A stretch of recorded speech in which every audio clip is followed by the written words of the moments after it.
Hello friends, welcome back to our channel Shyam nursing academy. आज मैं नया टॉपिक लेकर आया हूं जिसका नाम है हार्ट अटैक या जिसे हम मायोकार्डियल इन्फ्रेक्शन के नाम से जानते हैं।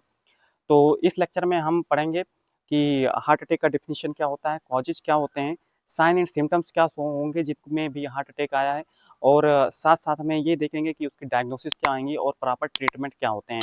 आज इस वीडियो लेक्चर में हम पूरा कवर करेंगे। तो बात कर लेते हैं कि डेफिनेशन क्या है हार्ट अटैक का।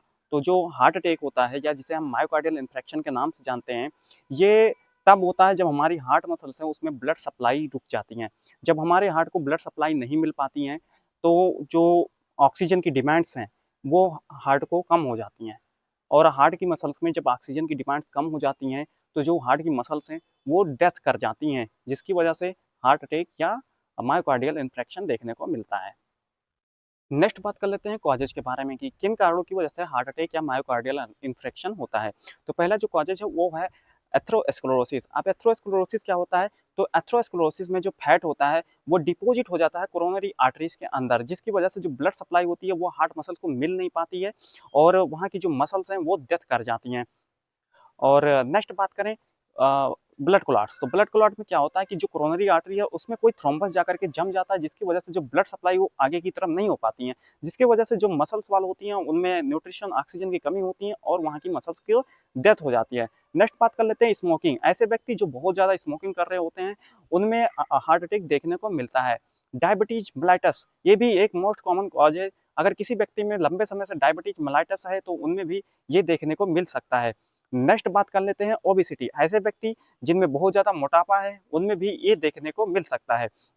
नेक्स्ट बात कर लेते हैं स्ट्रेस। ऐसे व्यक्ति बहुत ज़्यादा स्ट्रेस ले रहे होते हैं उनमें भी ये देखने को मिलता है। साथ में बात कर ले कि हाइपरटेंशन। अगर ऐसे व्यक्ति जिनमें लंबे समय से हाई ब्लड प्रेशर की बीमारी है तो उनमें भी ये देखने को मिल सकती है। नेक्स्ट बात कर लेते हैं साइन एंड सिम्टम के बारे में कि ऐसे व्यक्ति जिनमें भी हार्ट अटैक आया उनमें क्या सिम्टम्स होंगे। तो बात करें कि उनका जो फर्स्ट सिम्टम्स होगा वो होगा सीवियर चेस्ट पेन, वो भी लेफ्ट साइड में सीवियर चेस्ट पेन देखने को मिलेगा। नेक्स्ट बात करें कि जो पेन होगा वो लेफ्ट हैंड से शुरू होगा और जबड़े के पास जाएगा, जबड़े के साथ साथ में बैक साइड भी देखने को मिलेगा। ऐसे व्यक्ति जिनमें हार्ट अटैक आया वो होता है उनमें शॉर्टनेस ऑफ ब्रीथ देखने को मिलता है, मतलब कि उनकी जो ब्रीथ पैटर्न होती है वो शॉर्टनेस हो जाती है, तेजी से सांस लेना शुरू कर देते हैं। नेक्स्ट बात करें कि ऐसे व्यक्ति जिनमें हार्ट अटैक आया हुआ होता है उनमें कोल्ड और साथ साथ में स्वेटिंग देखने को मिलता है, और साथ साथ में नोजिया और वोमिटिंग देखने को भी मिलता है। और ऐसे व्यक्ति जिनमें हार्ट अटैक आया होता है उनमें सीवियर एंजाइटी और साथ साथ में फियर ऑफ डेथ, मतलब कि मौत से उनको डर लगने लगता है। नेक्स्ट बात कर लेते हैं पैथोफिजियोलॉजी के बारे में, मतलब कि जो हार्ट अटैक है वो कैसे कैसे धीरे धीरे ऑनसेट होता है। तो पहले क्या होता है कि जो कोरोनरी आर्टरी होती है वो ब्लॉक हो जाती हैं, जिसकी वजह से जो ब्लड सप्लाई होती है वो आगे नहीं बढ़ पाती हैं, और जब आगे नहीं बढ़ पाती हैं तो इस्केमिया देखने को मिलता है, और जब लंबे समय तक इस्केमिया चलती है तो जो मसल्स होती हैं, जो हार्ट की मसल्स होती हैं वो डेथ कर जाती हैं, जिसको हम मायोकार्डियल इन्फ्रेक्शन बोलते हैं। नेक्स्ट बात कर लेते हैं डायग्नोसिस के बारे में या जिसे हम इन्वेस्टिगेशन बोलते हैं।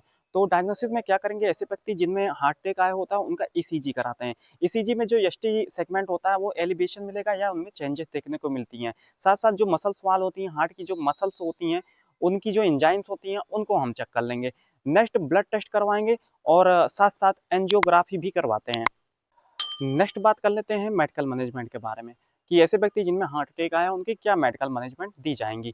तो पहला जो होता है वो ऑक्सीजन थेरेपी। सबसे पहले कि क्या करते हैं कि हम ऑक्सीजन की डिमांड्स को पूरा करते हैं। दूसरे नंबर पे एस्पिरिन देते हैं। तीसरे नंबर पे नाइट्रोग्लिसरीन देते हैं। नेक्स्ट मॉर्फिन देते हैं और थ्रोम्बोलाइटिक ड्रग्स देते हैं, और साथ साथ में एंजियोप्लास्टी कराते हैं। ऐसे ही इंपॉर्टेंट टॉपिक जानने के लिए आप चैनल को सब्सक्राइब करें, शेयर करें और कमेंट करना ना भूलें। Thank you.